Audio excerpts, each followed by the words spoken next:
बिस्मिल्लाहिर्रहमानिर्रहीम अस्सलाम वालेकुम। मेरा नाम है मलिक वैसलम एडवोकेट और आप हमारा यूट्यूब चैनल देख रहे हैं यूर लीगल राइट। आज का हमारा टॉपिक है CNIC या मैट्रिकुलेशन सर्टिफिकेट पर डेट ऑफ बर्थ सही करवाने का क्या तरीका है।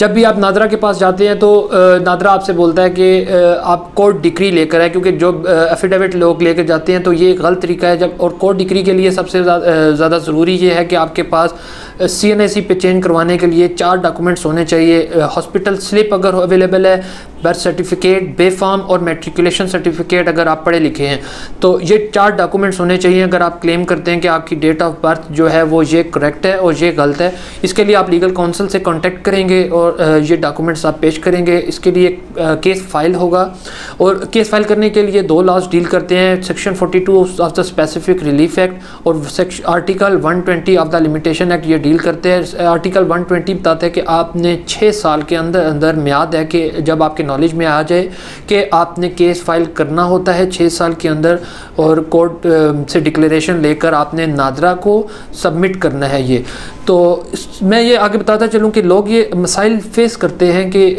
इनको एजुकेशन में फेस करते हैं, वीज़ा, इमिग्रेशन और एजुकेशन में ये डेट ऑफ बर्थ के मसाइल पेश आते हैं। तो इससे पहले आपको चेंज करवा लेनी चाहिए।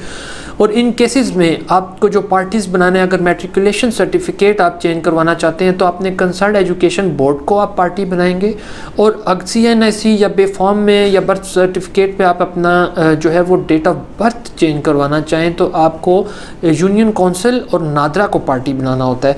और ये कोर्ट डिसाइड करती है कि आपकी डेट ऑफ बर्थ चेंज होगी या नहीं, और हो जाने की सूरत में आपने इस आर्डर की टेस्टेड कॉपी कंसर्न बोर्ड या नादरा ऑफिस में सबमिट करनी होती है for the correction of date. उम्मीद है कि आपको हमारी आज की वीडियो पसंद आई होगी। लाइक और शेयर करना मत भूलिए। Thank you. अल्लाह हाफिज़।